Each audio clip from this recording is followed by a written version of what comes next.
Then he saw among the armor a bright sword hanging, made by the giants, an uncracking edge, an honor for its bearer, the best of weapons, but longer and heavier than any other man could ever have carried in the play of war strokes. Ornamented, burnished from Velen's smithy. The bold Childing drew it from its magic scabbard, savage in battle lust, despairing of life, swung hard on her throat. Halved the doomed body. Through the spine. She toppled to the ground. The sword was blood wet. The man rejoiced. Then the cave light shone out, a gleam from within, even as from heaven comes the shining light of God's candle. He looked through the chamber, moved along the wall, raised his weapon, single-minded, Hugelac's Thane, still in a fury.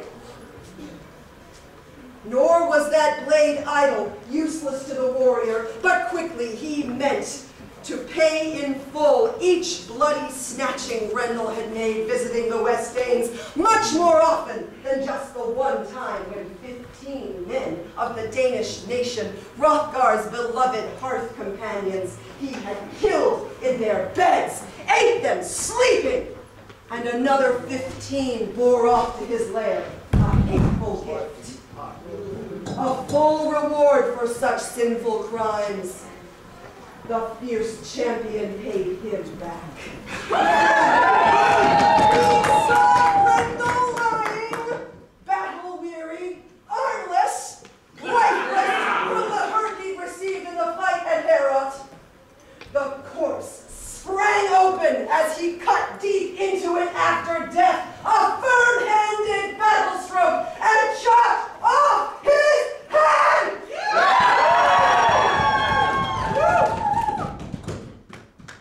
Soon, the wise men above, who gazed with Hrothgar at the turbulent water, saw blood drifting, a churning foam.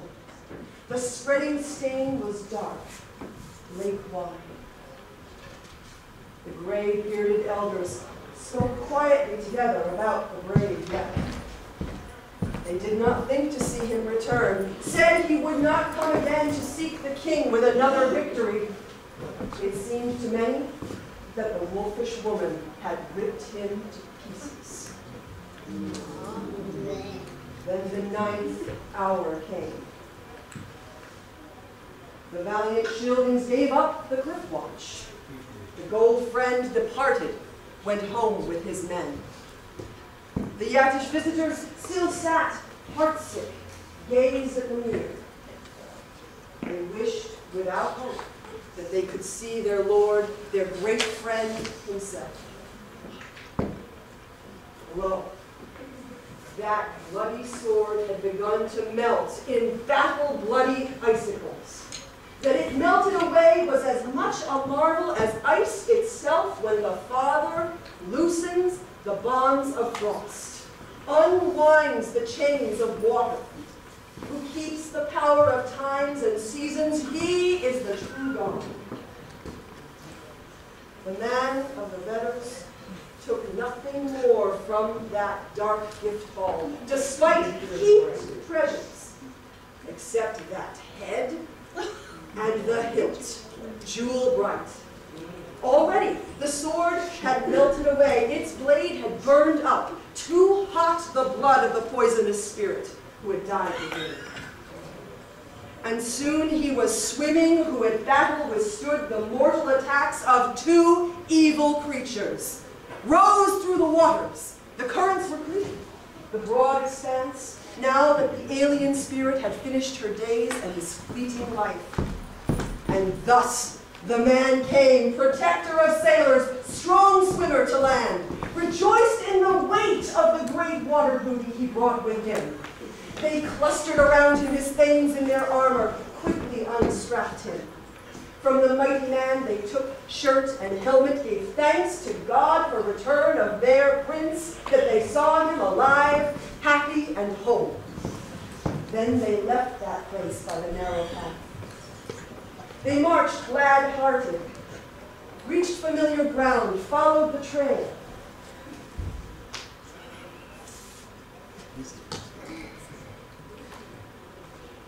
It was hard going for both pairs of men, stout-hearted warriors.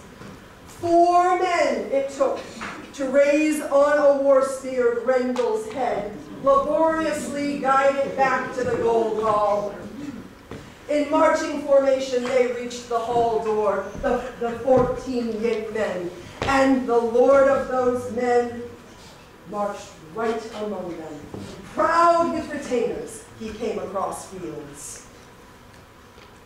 That prince of Thanes then entered the hall, brave, battle-ready, honored indeed. Brave in fame, a man battle-tested, he greeted Hrothgar. Then Grendel's head was dragged by its hair across the floor to the benches where warriors drank, to the nobles and queen, terrible before them.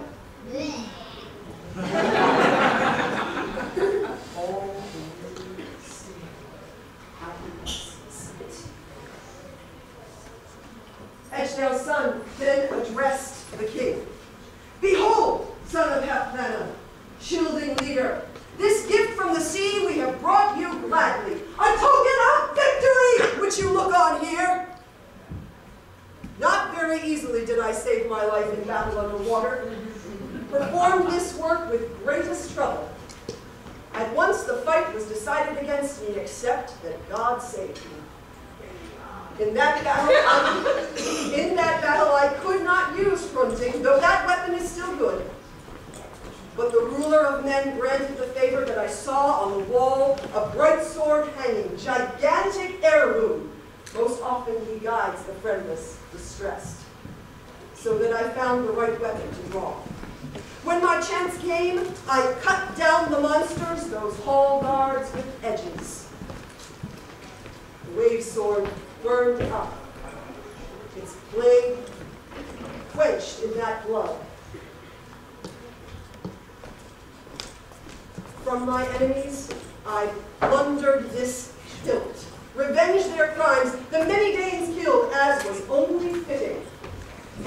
Now I can promise you safe nights in Heorot without further sorrow, with the men of your people, and each dear retainer picked from your troops, the youths and the veterans.